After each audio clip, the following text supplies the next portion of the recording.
pense que vous avez l'habitude d'entendre parler de la foi, parce qu'on est des gens de foi. Hein?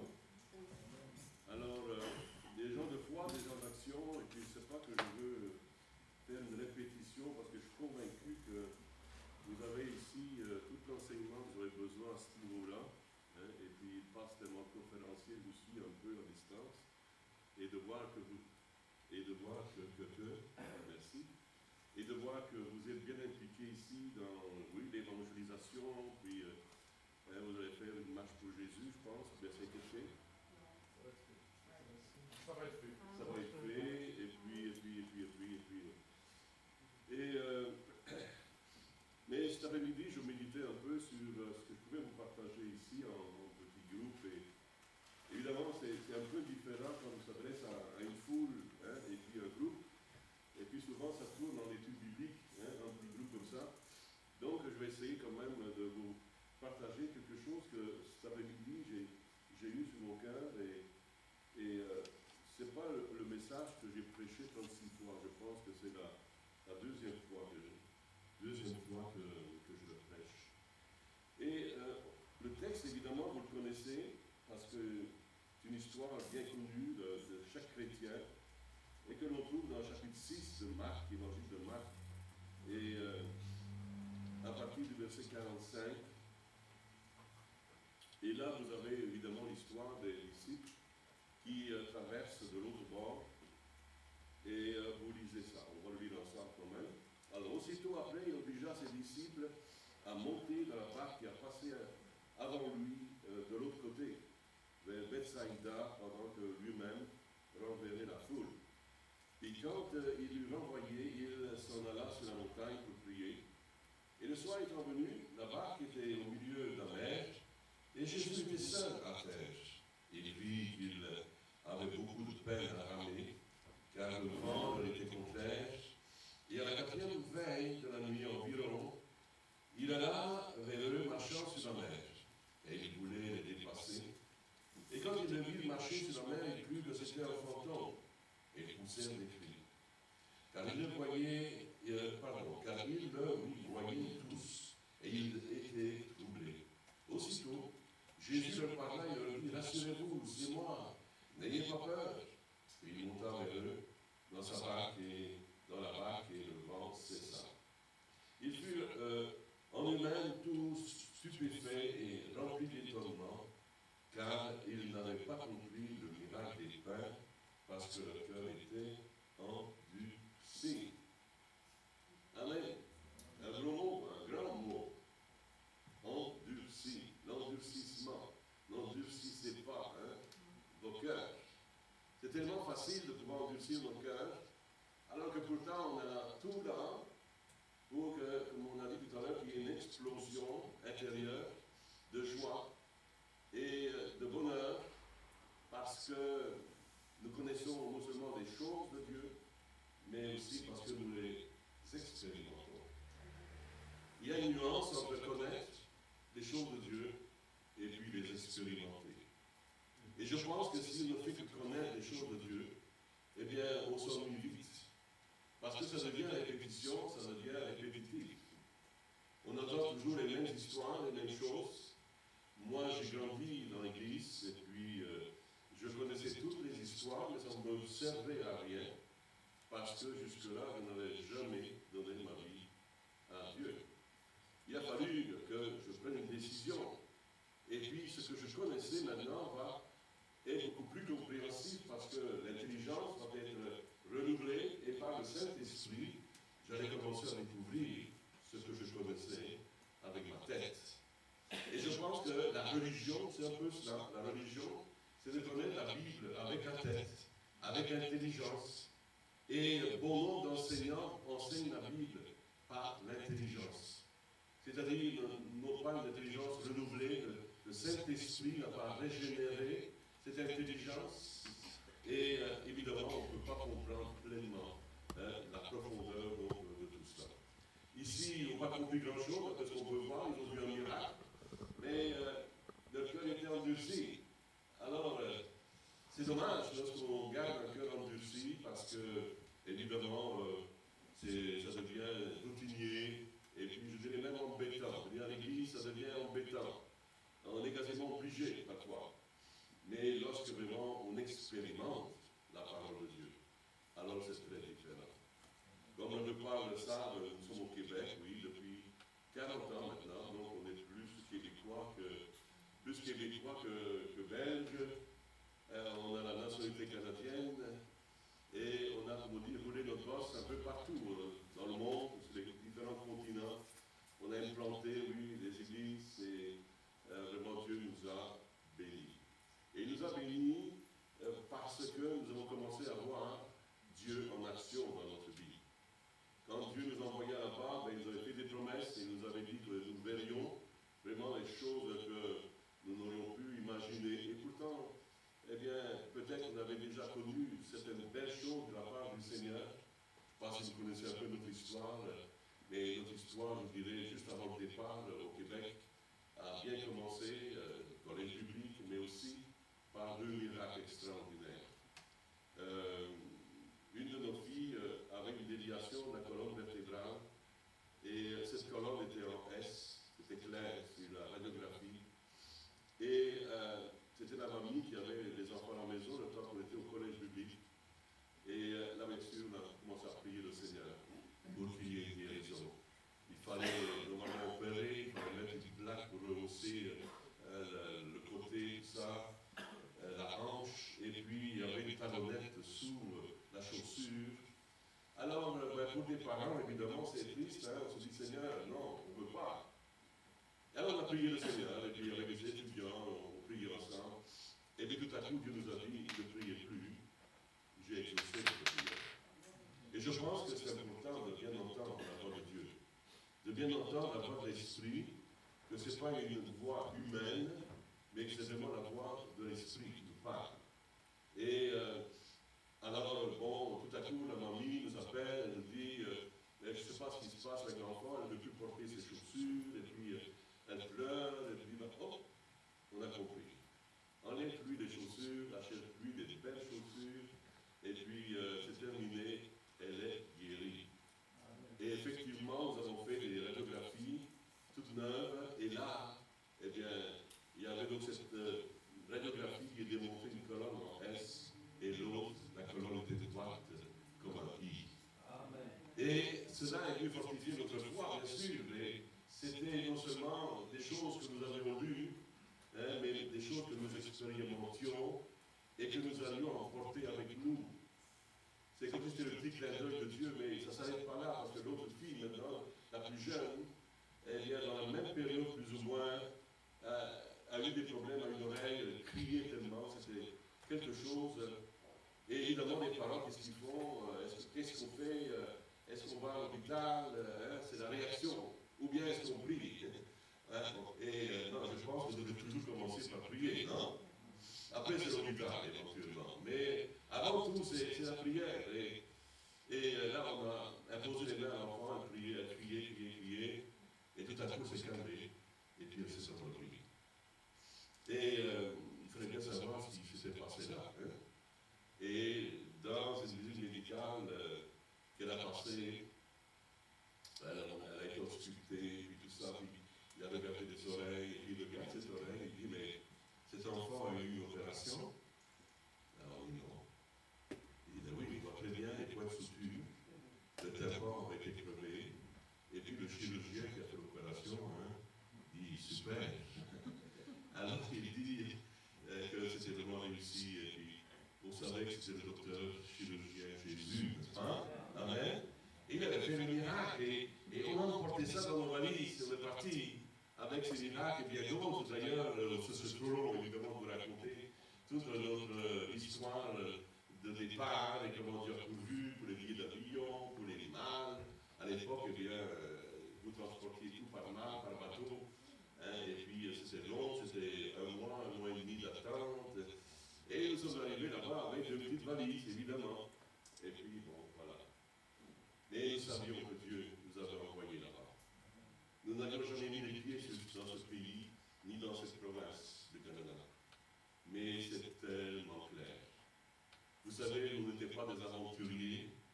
Et je pense que réellement, il faut que ce soit Dieu, vraiment, qui nous montre le chemin. Et ouvre les portes aussi.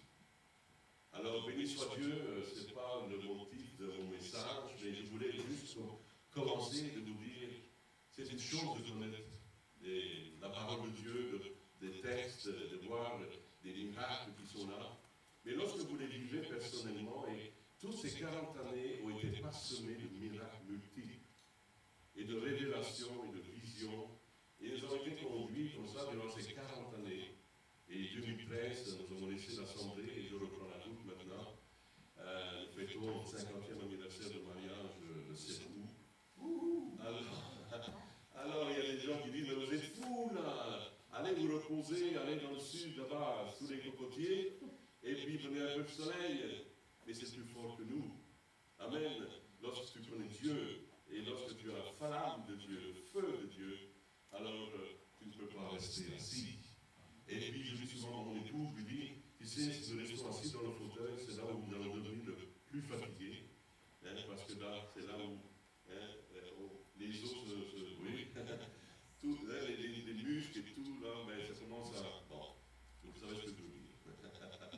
Alors il faut rester actif pour le Seigneur, amen. Et on bénit Dieu, on arrive de l'île Maurice, on a fait le trajet Canada, l'île Maurice, 30 heures de voyage. Et là, c'était super. Oh, alléluia.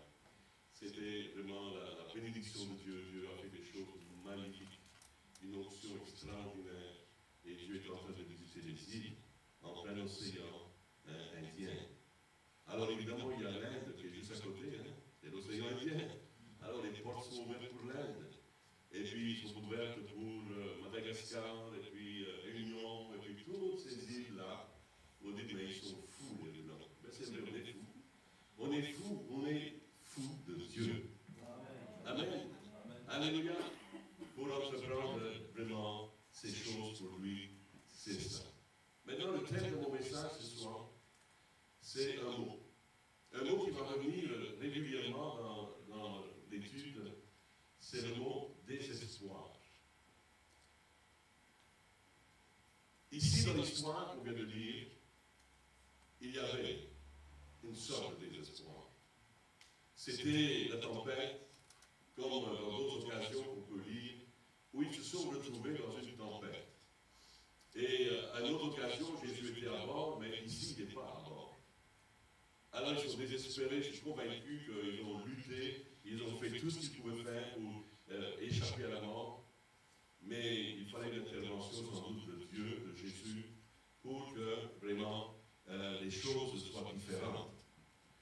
Alors, écoutez-moi bien. Aussi difficile que cela puisse être, il nous faut accepter que le désespoir est la meilleure chose qui puisse nous arriver. Faites-moi vos sourires. Le désespoir. Et vous allez comprendre pourquoi le désespoir est tellement important pour l'humain. Parce que c'est souvent quand il est arrivé à ses limites humaines qu'il va réagir favorablement et souvent se tourner vers Dieu. Tant qu'il a des capacités humaines pour régler son problème, il va s'acharner, il va faire tout ce qu'il y a en son pouvoir pour pouvoir éviter de prier Dieu. Et on se rend compte qu'il y a un manque de foi. Et notre société nous donne tout ce qui est nécessaire d'ailleurs pour notre grand confort. Et souvent, eh bien, ce n'est pas toujours Dieu qu'on cherche en premier, mais on va évidemment prendre toutes les ressources humaines qui existent. Il y a une dame qui est venue vers moi et puis elle était malheureuse, elle me dit, oh là là, je viens de surprendre mon petit gars, 10 ans, en train de regarder la pornographie. Alors il était derrière son petit écran, et ce n'était pas un site qu'il avait visionné, mais c'était une trentaine de sites. Vous savez comment ça marche? Vous visionnez un site, et puis ça vous donne un autre site, et puis un autre site. Hein, les hommes, attention à vous, hein? Les femmes aussi. Et puis ça vous fait voyager dans le virtuel, hein, au web, et puis le petit gars, ben, évidemment, il ne peut pas imaginer qu'il va devenir accro, et c'est cela qui était arrivé. Il est devenu accro, et sa maman était désespérée. Alors, quoi faire? Ah, ben, tout de suite, la réaction a été, eh bien, on va aller voir un psychiatre, et puis on va essayer de voir un peu qu'est-ce qui se passe dans la tête de cet enfant-là. Oh, je ne pense pas qu'un psychiatre aurait pu faire grand-chose. Et je dis à cette maman, je dis, cet enfant a besoin d'être plongé dans la présence de Dieu, de la puissance du Saint-Esprit pour avoir cette délivrance. Et là, elle a écouté et elle est devenue un peu plus, je dirais, ouais, elle est un peu plus souvent à l'église parce qu'elle n'est pas tellement souvent. Et puis là, elle va à l'église. Et là, on a prié pour cet enfant.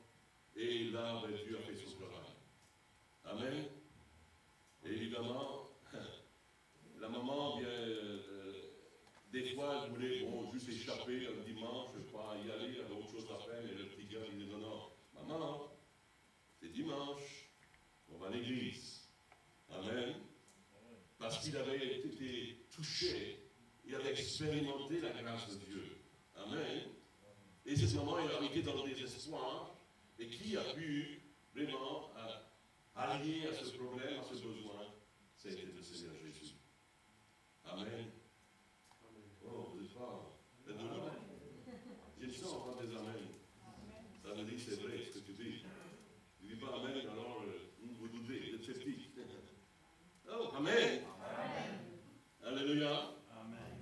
Il a fallu que cet enfant se trouve au sein même, là où il y avait l'onction de Dieu, la puissance de Dieu, et plus encore, le pasteur m'a dit plus tard, tu sais, ce petit gars-là, il a été baptisé du Saint-Esprit. Ce n'était pas un psychologue qui avait besoin, c'était le docteur Jésus. C'est lui qui a fait la différence. Et du désespoir, cette maman, évidemment, a repris vie, confiance, et elle a vu la main de Dieu. Béni soit Dieu. Alléluia. Béni soit Seigneur. Désespoir. Le désespoir est l'endroit où nous arrivons à la fin de nous-mêmes. Je répète, le désespoir est l'endroit où nous arrivons à la fin de nous-mêmes. On ne peut plus. On a tout essayé. Mais là, on arrive à la fin. Et là, il n'y a pas d'autre moyen. Et souvent, le Seigneur nous amène à cet endroit-là, et où là, nous allons crier vers lui. Et puis là, nous allons réagir de la bonne façon, faire les bonnes choses pour un changement dans nos maisons, dans nos vies. Et quand vous arrivez à vos limites, eh bien souvent, vous trouvez Dieu. Amen. Dans notre texte ici, les disciples avaient un ordre du maître, et le maître avait dit, traversez de l'autre côté. Ok, et c'est ce qu'ils ont fait. Et puis, de l'autre côté, oui, c'est un peu un symbolisme de notre vie à nous, lorsque Dieu nous demande de nous déplacer d'un endroit à un autre dans notre vie, et d'aller par la foi, dans l'aventure de la foi. Et là, on va de l'autre bord, on va plus loin, pour entreprendre d'autres choses. Et ainsi donc, on s'aperçoit que la vie chrétienne n'est pas monotone, mais on va d'une aventure à une autre aventure de la foi. Et cela, voyez-vous, c'est excitant. Et je crois que chaque croyant, chaque chrétien devrait vivre cette excitation de la foi. Parce que c'est une aventure, n'est-ce pas? Je me souviens, on était au collège biblique, et puis mon épouse a écrit en grand sur le tableau, oui, Dieu, c'est une aventure de la foi. Amen. Béni soit Dieu, c'est la réalité. C'est quotidien. La parole de Dieu nous enseigne à croire en Dieu. Mais nous pouvons croire de façon intellectuelle et puis intelligente aussi, on peut dire parfois. Mais ça ne change pas grand-chose. Amen. Nous pourrions même avoir séminaire après séminaire, nous pourrions avoir les plus grands conférenciers au monde qui passent parmi nous avec les plus grands ministères. On a vécu cela et on vit cela au Québec. Mais à moins que la personne ne mette en pratique des choses qu'ils entendent et vivent cela personnellement, eh bien ces gens repartent avec, oui, pour eux, une satisfaction d'avoir délivré le message, sauf que éventuellement vous n'êtes pas bénéficiaire. Amen. Non, pas juste ça. Amen. Amen, oui. Il y a un prédicateur, lui, qui fait « Faites-moi ça, faites-moi ça, faites-moi ça ». Moi, si vous l'avez déjà vu à la télévision, et puis il prêche, et puis il voit que les gens ne réagissent pas, allez, faites-moi ça. Parfois, ils m'ont ennuyé, puis parce que c'est toujours ça, faites-moi ça, faites-moi ça. Mais parfois, on est obligé un peu d'attirer notre attention. Puis... Ok. Alors, ils ont traversé donc, ce lac. Et peut-être qu'ils ne pouvaient pas imaginer non plus que cette traversée allait être difficile et qu'il allait se produire quelque chose de surnaturel. Et Dieu les attendait là. J'ai comme l'impression que Dieu savait ce qui allait arriver et il savait ce qu'il allait faire. Maintenant, si vous observez le texte, ce n'est pas tout de suite qu'il est intervenu. Ils étaient au milieu du lac et il s'est passé plusieurs veilles, donc probablement plusieurs jours où ils étaient pris dans cette tempête. Il aurait pu intervenir tout de suite, mais j'ai comme l'impression, si je pense bien, si je pense selon l'esprit ici ce soir, j'ai comme l'impression que le Seigneur a attendu qu'ils arrivent au bout de leur capacité, au bout de leur force. Et cela arrive souvent, n'est-ce pas, dans nos luttes, dans nos combats, et on se pose la question, pourquoi, Seigneur, tu as attendu si longtemps? Comment se fait-il? Tu aurais pu intervenir comme ça. Dans certaines de nos situations à nous, eh bien, on se pose des questions. Parfois, on a lutté, prié pendant des mois, même des années. Pourquoi maintenant et pas avant? Pourquoi il s'est passé plusieurs veilles? Pourquoi Jésus est arrivé un peu, oui, ça semblait un peu tard, et d'une façon surnaturelle, et qu'il n'avait jamais expérimenté. Dieu, on va l'expérimenter de différentes façons. Mais il faut être prêt à le reconnaître dans ce qu'il fait. Ici, ils ne l'ont pas reconnu, voyez-vous. Ils ont vu un fantôme. Jésus vient sur l'eau, marche, vient à leur rencontre. Et là, ils ne le reconnaissent pas parce qu'ils n'ont pas vu Jésus de cette façon avant. Il n'a jamais fait ça avant. À leurs yeux, en tout cas. Peut-être qu'il l'a fait, je ne sais pas. Mais à leurs yeux, à eux, ils n'avaient jamais marché sur l'eau. C'est intéressant parce que nous, on dit toujours aux amis, vous savez, nous au Québec, on marche sur l'eau. Ah, j'ai marché sur l'eau, puis là, les gens me regardent, comment vous avez fait? Ah ouais, l'hiver, ça gèle à moins 30, moins 40. Alors, on traverse le lac, à pied, et puis vous entendez le claquis, là, le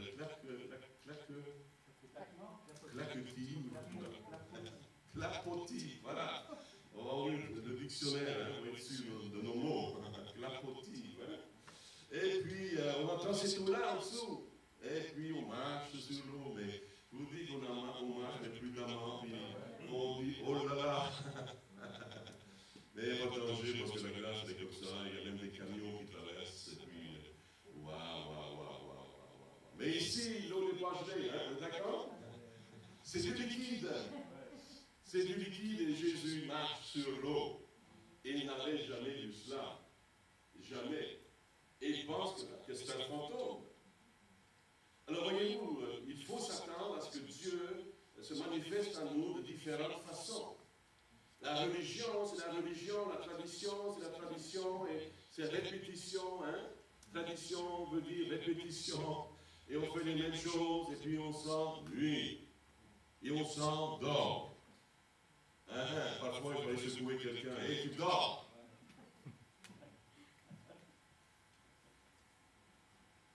Et c'est ça que le diable veut, c'est qu'on s'endorme. Qu'on s'endorme dans la foi. Alors, réveille-toi, toi qui dors. Ok, on est toujours là.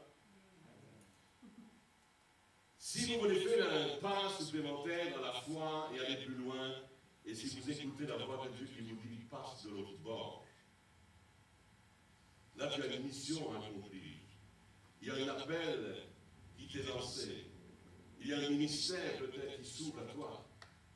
Eh bien, dites-vous une chose, qu'au moment où vous allez passer à l'action, c'est au moment où vous allez avoir de l'adversité. C'est à ce moment-là bien précis qu'au moment où vous voulez agir et obéir à Dieu, eh bien, c'est à ce moment-là qu'il va avoir de l'opposition. Et il n'y a jamais, évidemment, une obéissance sans qu'il y ait opposition. C'est une guerre. C'est une guerre. Béni soit Dieu, parce que nous sommes les vainqueurs, plus que vainqueurs, en Jésus. Mais il y aura peut-être une persévérance. Alors n'importe qui peut servir Dieu quand le soleil brille, c'est facile quand tout va bien. Dites-moi oui. Parce que je sais que c'est vrai. Quand tout va bien, hein, ça coule de source, et puis pas de problème, le soleil brille, alléluia. Hein? Super.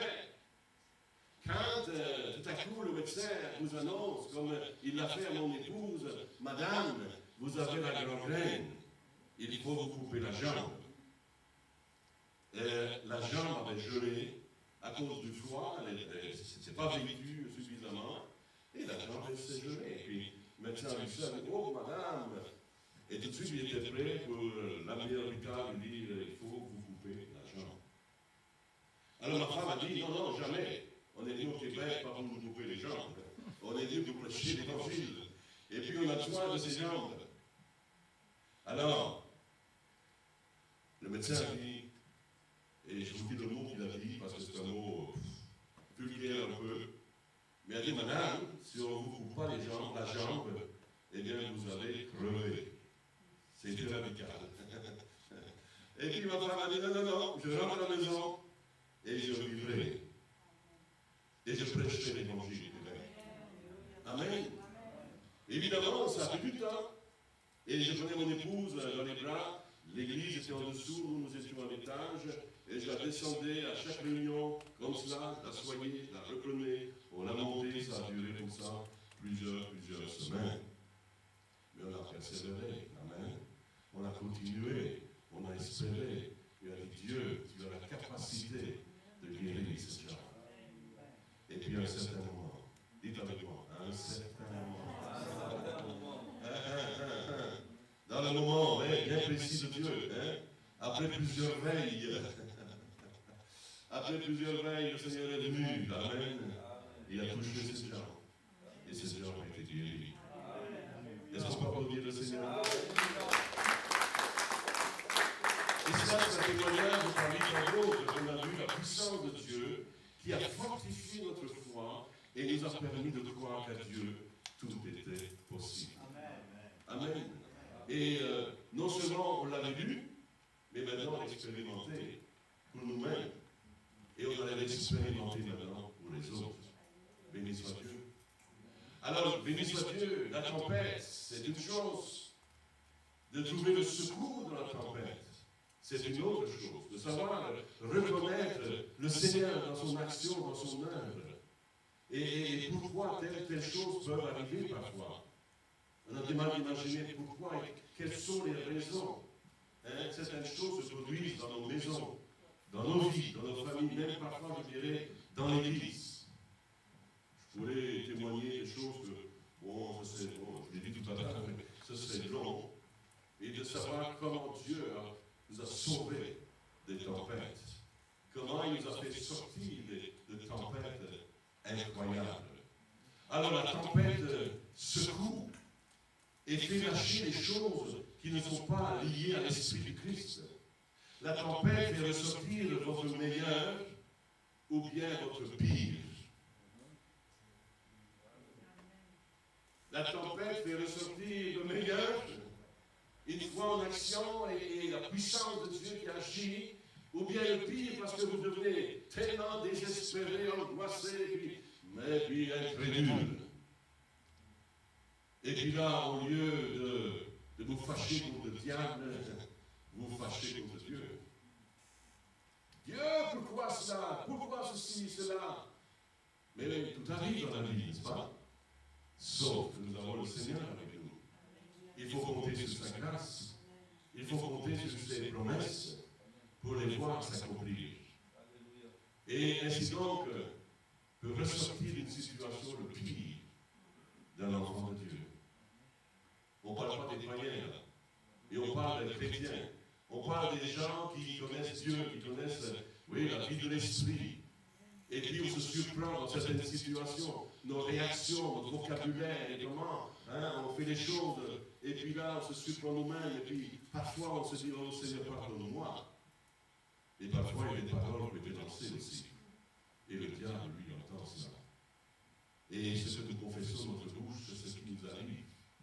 Et j'ai vu les pires misères arriver à certaines personnes, et puis parce qu'une mauvaise confession. Amen. Si je confesse de ma bouche le Seigneur Jésus, la Bible dit je serai sauvé. Pas seulement sauvé du péché, mais sauvé de mes tracas, de mes difficultés, de mes combats. Et l'ennemi est vaincu. Alors, ça va jusque-là? Ici, la tempête va emmener les disciples dans un lieu de désespoir. Est-ce que vous avez été désespérés parfois? Ça arrive à tout le monde. On est désespéré dans cette situation. Pourquoi doivent-ils atteindre ce lieu de désespoir? C'est parce que Jésus venait à eux d'une manière différente. Là, on va expérimenter Dieu, pas juste une facette, on va l'expérimenter de différentes façons. Tantôt d'une façon, tantôt d'une autre façon. Et c'est ça qui est agréable avec Dieu, c'est qu'il y a une diversité dans le Seigneur. Une diversité dans la foi, de la façon que Dieu fait les choses. Alors, moi, je trouve ça étrange parfois, vous avez vécu, probablement que vous ici aussi, on a vécu dans les années 94 ou 94, on a vécu un réveil. Il y a un souffle de l'esprit qui est passé, puis évidemment, Dieu a touché les gens d'une façon surnaturelle. Et puis, on s'est retrouvés 200 personnes dans l'église, toutes couchées, et puis là, la face contre terre, et puis touchées par la puissance de Dieu, puissance du Saint-Esprit. Et puis là, il y a eu des rires. Alors, il y a des gens qui riaient. Alors, je ne sais pas, c'est pas chez vous, des fois, non? Ah oui. Alors, il y a des gens qui riaient, et puis on trouvait ça étonnant, mais parce qu'on sait que le rire produit le rire. Donc, il y a ce qui est artificiel, et il y a ce qui est réel. Il y a des gens qui me posaient des questions dernièrement sur cela, je disais oui, il y a le réel, et puis il y a l'artificiel. Tu as des gens qui rient, et puis bon, c'est correct, ils rient, puis c'est pas mauvais, on se détend le visage un peu. Il semble que ça prend plus de muscles pour grimacer que pour rire. Alors, on nous a dit ça déjà. Alors c'est extraordinaire de voir cela, mais au travers de cela, eh bien, il y avait l'action du Saint-Esprit. Il y avait des révélations, il y avait des guérisons, il y avait des libérations. Amen. Et lorsque j'ai vu un monsieur qui riait, couché, puis il se lève, et puis il va fumer sa cigarette derrière, il revient, va fumer sa cigarette, et puis il se couche là, j'ai dit, il y a un problème. Il était certainement plus dans l'esprit, non? Alors il y a la bêtise humaine, il faut être honnête dans les choses. Je pense être un homme de l'esprit, être un homme de foi, mais je pense qu'il faut dire les choses justes. Parce que cela, ou cet exercice-là, ne produit aucun fruit valable. Lorsque la puissance de l'Esprit Saint vient sur nous de façon surnaturelle, et qu'on n'a jamais vu, parce que, vous voyez, un peu comme ces chers disciples qui ont vu Jésus comme un fantôme, il y a parfois que Jésus nous approche de différentes façons et il nous surprend. Et on a vécu ce réveil et les gens arrivaient de partout pour voir ce que Dieu était en train de faire. Et lorsque c'est la chair qui a pris la relève quelques temps plus tard, quelques années plus tard, oui, les gens ne sont plus venus.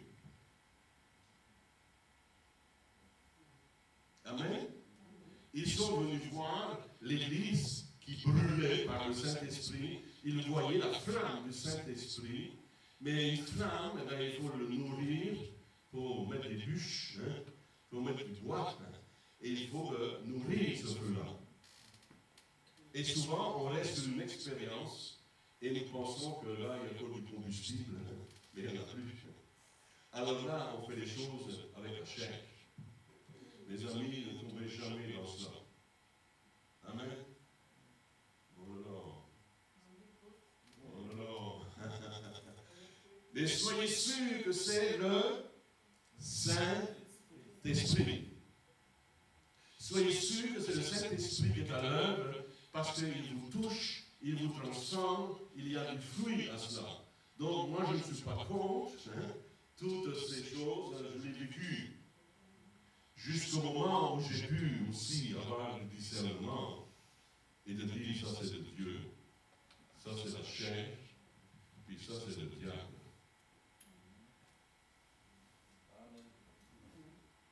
Ça va, pasteur? Je continue. Amen. Alors, fantôme, ils ont crié fantôme. Ils ne l'ont pas reconnu. Et durant cette expérience de toutes ces années-là, eh bien, beaucoup n'ont pas reconnu le Seigneur. Parce qu'ils avaient peur. Et ils ont crié fantôme. Alors, béni soit Dieu, parce que nous, on l'a bien vécu, et puis on a été démunis. Bon, voilà. C'est incroyable de voir à quel point parfois nous devons avancer comptant sur la grâce de Dieu. Et uniquement la grâce de Dieu. De faire confiance vraiment au Seigneur pour nos vies. Ils ont vu Jésus marchant sur l'eau, mais la peur va presque les empêcher même de le recevoir. La peur de l'inconnu, la peur de ce que les autres, la peur de briser une tradition. Mais leur désespoir va les aider à surmonter la peur. Amen. Et là, bien évidemment, il y aura une main tendue et nous savons que Dieu va faire, Jésus évidemment, va faire le miracle et la tempête va être apaisée. Et le secours est donné. Le secours vient, n'est-ce pas, de l'Éternel. Leur désespoir est devenu une force positive pour les préparer à cette révélation incroyable de la manifestation de la puissance de Dieu comme ils ne l'avaient jamais vu. Et j'aime lorsque Dieu me surprend, mes amis. J'aime quand Dieu sort de l'ordinaire. C'est-à-dire du connu. Dieu, on le sait, c'est du super et de l'extraordinaire. Mais quand ça sort des habitudes, parce qu'on s'habitue facilement, et je pense que Dieu ne veut pas qu'on s'habitue. On peut même s'habituer au surnaturel, on peut s'habituer même aux guérisons. Moi j'ai vu des gens, il y avait des miracles bien là, et puis louer le Seigneur, remercier Dieu, et puis ils sont là. Aucune réaction. Alors c'est surprenant quand vous voyez ça. Parce que, bon, il n'y a plus cette spontanéité dans la louange, la reconnaissance, et puis on dit Alléluia, gloire à ton nom, Seigneur, on te bénit, on te remercie, merci pour ce que tu fais, merci pour ce miracle. Et après on est étonné, il n'y a plus rien qui se passe. Nous devons avoir l'esprit reconnaissant. Amen. D'action de grâce. Seigneur, je te rends grâce pour tes bontés. Je te rends grâce pour ce que tu fais dans ma vie tous les jours. Je te rends grâce pour l'œuvre de la croix. Je te rends grâce pour l'oxygène que je respire. Je te rends grâce pour le pain quotidien. Alléluia. Amen. Je te rends grâce, mon Dieu. Ne tombez jamais dans la routine, mes amis. Et je sais, je connais le danger, je peux en parler aujourd'hui, comment c'est facile de tomber dans la routine, même dans le surnaturel. Parce que l'homme est fait comme cela, il s'habitue si facilement. Et Dieu opère, et nous disons, oh Dieu, fais-nous voir tes miracles. Moi, j'ai entendu ces prières-là un peu partout dans les églises. Hein? Fais-nous des miracles, des signes, des prodiges. Et puis souvent, le Seigneur dit, puis toi, moi je t'attends. Je scrute ta foi, je regarde ta vie. Et puis, il y a des choses que je te demande et que tu ne fais pas. Et on est si prompt, nous, à commander comme ça. Dieu dit, fais-nous voir tes signes, tes prodiges, tes miracles. Qu'est-ce que ça va changer dans ta vie? Allô? Non, mais aujourd'hui, c'est ma réflexion. C'est 1915, 2015. 2015. C'est ma réflexion aujourd'hui parce que je voyage, puis je regarde, puis je vois, puis je le sens aussi. Oui, je le sens. Il y a quelque chose qui est là en moi, que Dieu a placé en moi, un discernement de dire, Seigneur Jésus, fais quelque chose. Change cet état de choses. Change cette léthargie. Seigneur, redonne un zèle nouveau, un feu nouveau à ton peuple. Amen. La Belgique, moi je la connais. Et puis c'est un peuple qui a été béni de Dieu. Oh, que de belles choses que Dieu a fait en Belgique. J'espère qu'il en fait encore pour vous. Tant mieux. Mais ce n'est pas généralisé. Vous comprenez? Et combien l'Église de Dieu a besoin de Dieu, a besoin d'une touche qui va revivifier, amen, redonner, voici le mot, vous donner la passion. Par une passion de Dieu, au-dessus de toute autre passion que vous pourriez avoir. C'est intéressant, hein? J'étais dans une autre assemblée, je dis, c'est quoi à la télévision, puis j'étais dans l'essayer de faire parler la personne, pour voir réellement s'il peut tomber pas. Puis je disais, il y a un feuilleton là. Moi, je connaissais le feuilleton, mais il faut que je le dise. Puis je dis, c'est quoi le feuilleton là? C'est quoi? Ah là, vous ne voulez pas le dire, hein? C'est quoi le feuilleton qui passe après-midi à la télévision là? Bon, ben là, au moins, là, ça me rassure, hein? Alors là, bravo, hein? Félicitations, ça me rassure. Amen. Mais quand vous voyez tous ces chrétiens devant leur télévision du matin au soir, regardant n'importe quoi, et puis toutes ces histoires à l'eau rose, n'ont pas du temps pour chercher Dieu, n'ont pas un temps de louange avec leur Seigneur, je me disais, Seigneur, je suis arrivé dans une maison, j'ai quasiment pleuré. Une femme pourtant engagée, personne engagée pour Dieu. J'arrive là, et puis devant mes yeux, je regarde la télévision, il y avait un film d'horreur. Et quand j'ai vu ça, tourner les regards, c'est venu me chercher tellement. Oh. J'ai dit, mais comment elle peut vivre sa foi? Comment elle peut nourrir sa foi de cette façon? Allô? Tu es d'accord avec moi, frère? Mais c'est épouvantable. Oh, pas seulement en Belgique, c'est au Québec, c'est partout. Malheureusement, le diable est en train de faire de ravage dans votre esprit. Et ensuite, on monte dans la maison de Dieu. Alléluia! Ça ne monte pas plus haut que le plafond.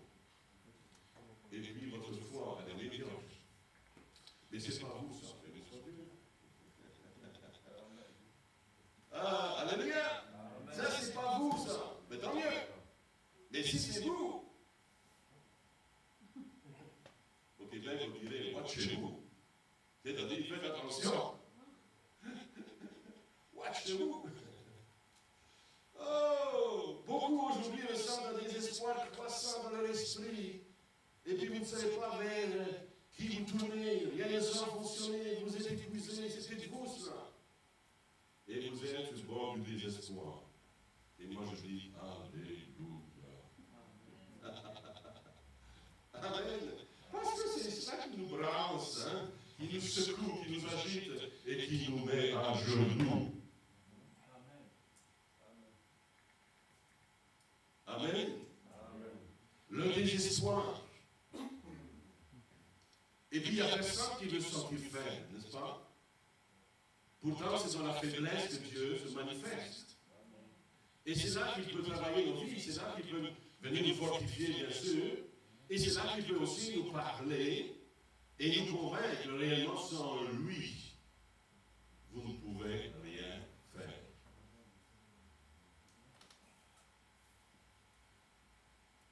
Mais personne n'aime se sentir faible, ou dans l'échec, ou ne sachant pas ce qu'il faut faire. Mais parfois, nous devons atteindre cet endroit avant que nos oreilles soient grandes ouvertes pour entendre ce que Dieu dit. Amen. Alors là, il y a une concentration plus grande, une écoute plus grande. Et si Dieu me parlait ce soir? Et si Dieu me donnait une directive ce soir? Alors peut-être qu'il y a le désespoir chez vous. Alors dites Alléluia. C'est une bonne chose. Parce que Dieu va venir à votre secours. Amen. Parce que vous allez avoir un élan de cœur et un élan de foi. Alléluia. Oh, il y a tellement d'exemples ici dans la parole de Dieu que vous citez, que vous connaissez, mais je vais vous en citer quand même quelques exemples, quand même pour étayer le message. Cette femme qui était malade depuis 12 ans, vous la connaissez? On ne connaît pas son nom, on ne sait pas qui elle est. Mais elle nous laisse un souvenir extraordinaire, par exemple, cette femme. Hein? Une foi exemplaire. Elle était malade. Maintenant, écoutez-moi bien, 12 ans. Pourquoi a-t-elle attendu 12 ans? Oh, vous me direz, oui, mais Jésus, bon, il est arrivé à ce moment-là, c'est vrai. Mais quand même, ça a duré 12 ans. Et puis là, à ce moment-là, elle avait tout dépensé ses sous. Elle avait consulté tous les médecins. Maintenant, réfléchissez. Si elle avait encore eu de l'argent, elle aurait sans doute encore cherché. S'il y avait eu un autre médecin, elle aurait consulté. Mais là, elle était arrivée où il n'y avait plus rien, plus d'argent, et plus de médecins, plus d'hommes à consulter. Un peu comme nous, hein, on va voir tous les spécialistes. On espère que le spécialiste un tel ou une telle va nous donner la solution, puis, c'est pas forcément vrai. Alors on cherche, il y en a un meilleur. Et on dépense beaucoup d'argent, peut-être. Mais ici, avec les mutuelles, c'est vrai que c'est pas que ça coûte cher. Oui, ça coûte quand même. Il a fallu qu'elle arrive à l'extrémité. Tout dépensé. Même Dieu nous dit qu'elle avait souffert dans les mains des médecins. Là, elle est désespérée. C'est le désespoir. Et là, elle va aller toucher le bord du vêtement de Jésus. Là, la foi est active. Jamais elle aurait dû faire ce qu'elle a fait là.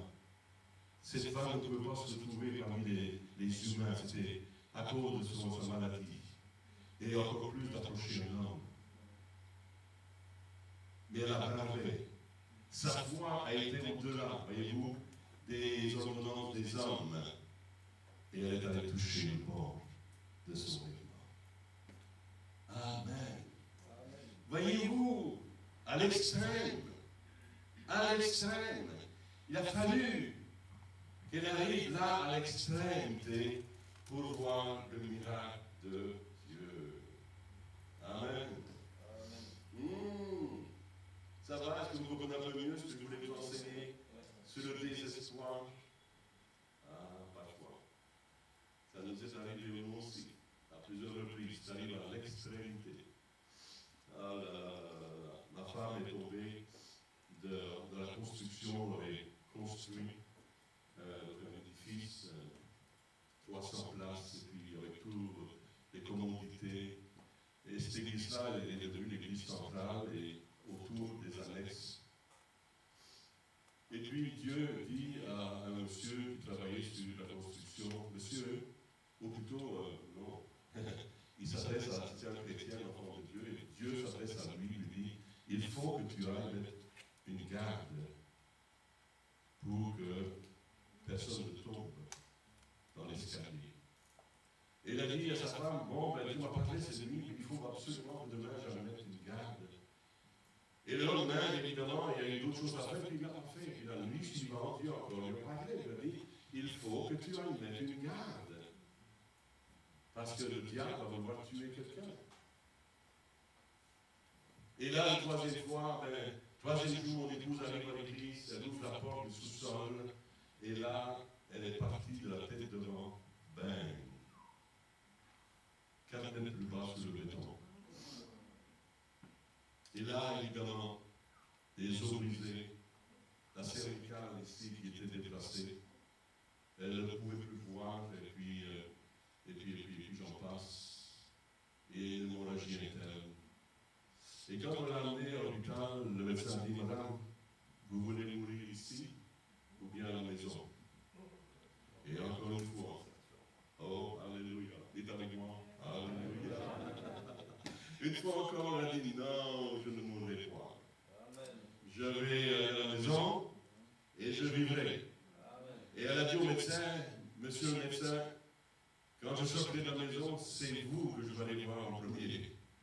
Alors lui, il dit, oh non, je ne pouvais pas. Et puis, bon, bien sûr, il y a eu de la réadaptation, et puis toutes sortes de choses qui étaient faites. Finalement, mon épouse marche, il n'y a aucune séquelle. Et la première personne qu'elle a vue au centre d'achat, quand elle a ouvert la porte, c'était le médecin. Le médecin était là, le gars, mais Madame Brulon, oui, je vous l'avais dit, docteur, je vous l'avais dit, que c'est vous que je verrai en premier. Amen. Oh, vous dites, mais c'est dingue. Pourquoi? Tu as travaillé pendant 6 mois sur une construction d'église. Et puis tu as travaillé fort, et puis Dieu a donné des directives claires pour la bâtisse, pour la construction. Ah là là. Et puis là, à la fin de la construction, parce qu'il n'y avait pas de garde, c'est pas plus loin que ça, peut-être. Non, je n'ai pas tout dit là. Elle dit, j'étais là, devant, et j'ai senti comme 2 mains qui a pris mes chevilles et qui m'a renversé.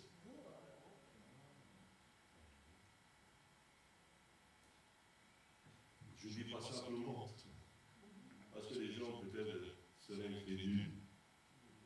Mais mes amis, quand on travaille dans l'œuvre de Dieu et qu'on fait la volonté de Dieu, eh bien, l'ennemi, lui, ne chante pas. Et puis là, il y va. Amen. Et puis, dans toute cette construction, moi, j'avais perdu le sommeil parce que le banquier ne voulait pas me prêter l'argent qu'il avait promis. Tout un combat spirituel. Parce que là, nous allions avoir pignon sur rue. Alors, il a tout fait, tout ce qu'il pouvait pour nous empêcher d'atteindre le but. Mais la construction a été faite. Amen. Béni soit le Seigneur. Et l'église progresse. Et j'y retourne de temps en temps là-bas. Et puis, béni soit Dieu. Mais il y a eu un prix. Il y a fallu avoir la foi. Il a fallu faire face. Amen. À l'ennemi de nos âmes. Oh, dans le désespoir peut-être. Oui, mais quand même. Même là, le Seigneur vient, nous redresse, nous relève, nous fortifie. Et nous guérit. Et nous restaure. Croyez-vous que ça peut se passer pour vous? Oui. Croyez-vous que c'est seulement l'histoire des Brulons? En une partie de l'histoire des Brulons. Amen. Aujourd'hui, je peux en parler. J'ai écrit mon autobiographie. Et puis peut-être ça sera en librairie ici à un certain moment, je ne sais pas. Je raconte un tout petit peu de tout ça. Amen. Et juste pour glorifier le nom du Seigneur. Je ne pense pas que nous avons le pouvoir de dire, bon, c'est moi. Hein? C'est la grâce de Dieu. Amen. Et nous sommes arrivés parfois au désespoir, nous aussi, à des moments critiques. Et ils ont pensé que tout s'achevait là. J'ai perdu le sommeil pendant 2 ans dans cette bâtisse, cette construction-là. Et puis, à un certain moment, c'est comme si le diable me disait, tu vois, tu as fini là. Terminé. Là, tu retournes en Europe, là. Tu prends tes valises et tu t'en vas. Et les gens riaient, les gens disaient ça. Et là, j'ouvre ma parole, le psaume 118. Et là, c'est David. Et là, David vit des temps durs, difficiles, et dans son désarroi, son désespoir, Il a dit ceci, je ne mourrai point. Je vivrai. Mais je vivrai. Et je raconterai encore Les œuvres de l'Éternel. les merveilles de l'Éternel. Verset 17. Applaudis le Seigneur. Alléluia. Alléluia. Alors j'ai pris cette parole comme un rhéma, c'est venu vers moi. Et j'ai pris cette parole, je l'ai jetée à la face du diable.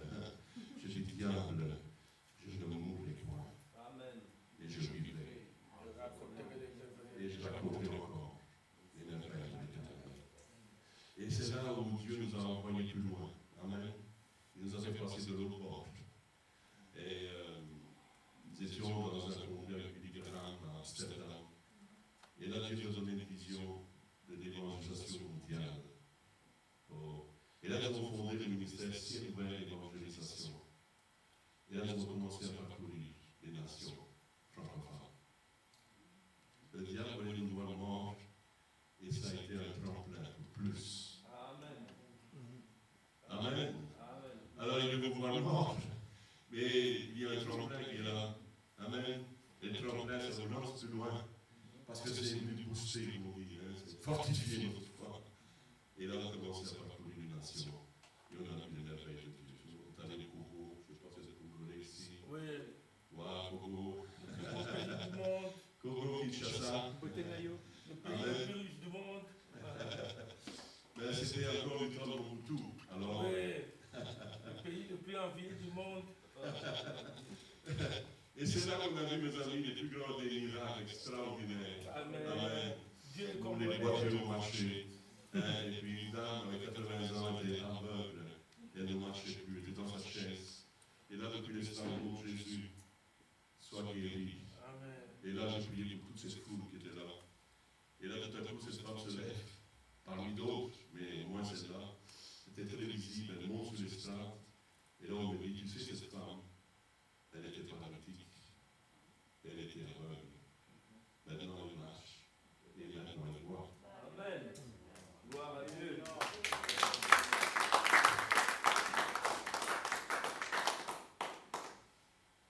Il y a le désespoir, on est honnête, frère, au Congo. Hein? Pas facile, le pays. Et j'ai trouvé une foi chez vous extraordinaire. Une foi qui transporte les montagnes.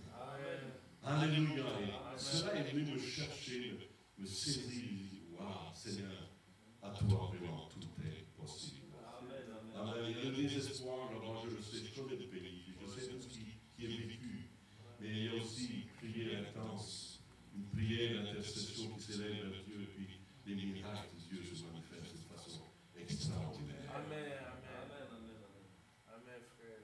Les sorciers sont baptisés aussi. Amen. Amen. Amen.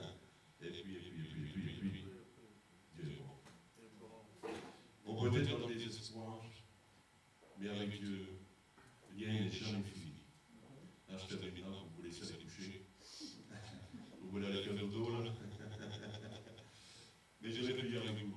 Amen. Amen. Désespéré, et pourtant, pas abandonné. C'est la parole de Dieu. Paul a été désespéré, il a eu du désespoir dans sa vie. Mais jamais abandonné.